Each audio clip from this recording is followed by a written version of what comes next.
Halo teman-teman, jumpa lagi di channel Rais Amhari. Masih di servis-servis. Sekarang kita akan memperbaiki kulkas merek Samsung, 2 pintu, keluhan tidak dingin. Dalamnya seperti ini.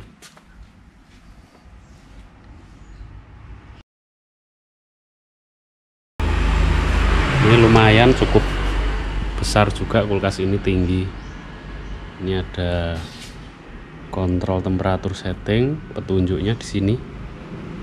Kalau model kulkas-kulkasnya tipe-tipenya yang kontrol settingannya yang hampir-hampir sama seperti ini. Jika yang bawah kurang dingin, coba dulu ya ini ditarik ke, karena pembagiannya ini seperti celah jendela gitu. Kalau kita tarik ke kiri maka dia akan terbuka lebar untuk udara yang turun ke bawah. Jadi yang bawah lebih dingin atau cepat dingin. Nah, kadang kesalahan konsumen yang sering saya temui itu dia malah ditarik ke kanan sini dengan anggapan biar lebih dingin. Tetapi jika kita tarik ke posisi maksimal, itu nanti yang bawah, ruangan bawah ini dinginnya kurang, karena katupnya atau jendelanya akan menjadi sempit untuk udara yang turun ke bawahnya, jadinya lebih sedikit. Oke, jadi untuk saran saya sebaiknya ditaruh tengah saja sini, ditaruh setengah agak ke kiri sedikit seperti ini untuk settingan yang menurut saya pas di sini. Oke, untuk kerusakan ini tadi kulkasnya tidak dingin, dan di sini sudah saya cek kemarin, ternyata ini sudah saya kerjakan ya, tadi sudah saya lepas untuk filternya, tidak saya videokan karena saya lupa. Nah, terus ternyata setelah saya cek di las-lasan sini ada cairan oli. Jadi intinya freonnya habis karena bocor ada di sini sambungan. Ini saya lepas, saya ganti filternya, dan ini menggunakan kompresor R600 untuk gasnya. Dia menggunakan PCB di situ tempatnya di atas, dan ini udah saya vakum. Nah, yang akan saya tekankan di sini cara pengisian freonnya, karena ini berbeda dengan yang menggunakan freon R134A. Kita menggunakan R600 dimana tekanannya lebih kecil daripada tekanan yang menggunakan R134A. Baik, untuk ini sudah saya vakum tadi, kemudian saya siap isi. Ini sudah saya masukkan gas sebagian, ini sudah ada tekanan 20, kondisi kulkasnya mati, belum saya colokin, tapi ini udah saya isi dengan tekanan 20 PSI. Sekarang saya akan siapkan tang ampernya.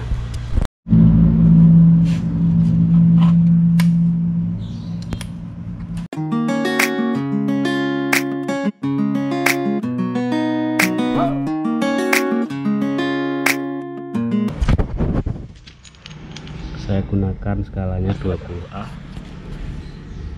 Oke, siap, kita colok. Tunggu sesaat. Ada getaran di mesin? Belum, karena kalau inverter ada jeda waktu ya. Oke, ini sudah jalan, ada suara dengingan dan bergetar sedikit karena sangat halus. Ampernya keluar 0,1, kecil sekali, jadi memang sangat irit sekali untuk inverter. Oke, ini filternya sudah terasa agak hangat, kemudian ini ampernya kecil sekali. Oke, ini udah 0, kita tambahkan lagi untuk freonnya.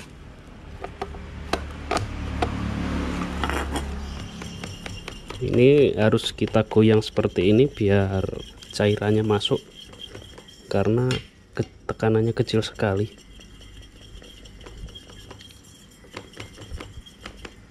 Oke, ini habis sudah freonnya, saya ganti dulu karena tadi saya gunakan sudah pernah saya gunakan, jadi ini tinggal sedikit tadi saya masukkan untuk freon. Ini saya tutup dulu, saya ambil freon yang baru. Oke, ini yang baru.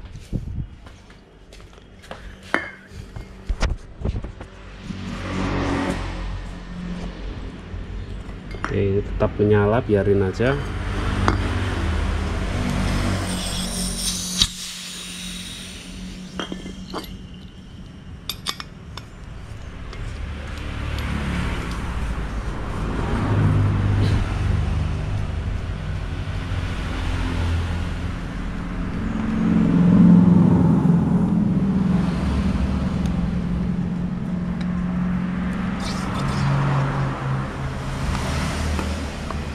Kayaknya tekanannya 0 ya teman-teman ya. Sekarang kita tambahkan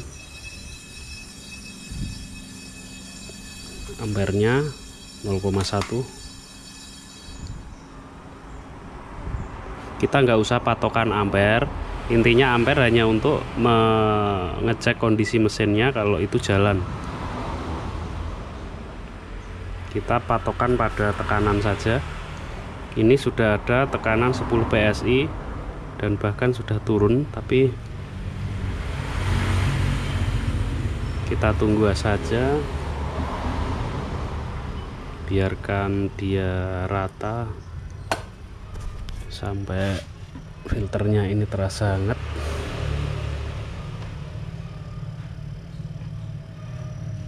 Kondensornya udah terasa hangatnya. Karena saya menggunakan manifold yang skalanya tekanannya tinggi, jadi tidak terlalu terlihat ya untuk tekanan. Tapi di sini kalau di sini tekanan kita lihat ada 5 PSI ini sekarang. Ini kita terbaca 5 PSI karena satu strip ini adalah 10, 20, 30, 40, 50 PSI.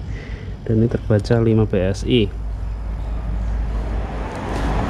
Jadi saran saya untuk teman-teman yang mau menggunakan manifold, sebaiknya gunakan yang untuk tekanan yang rendah, karena ini digunakan untuk R410 untuk AC yang model baru.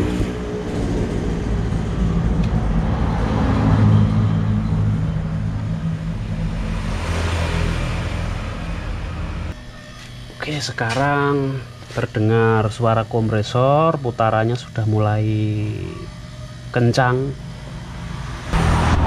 Dengan ampere ditandai ampernya naik 0,6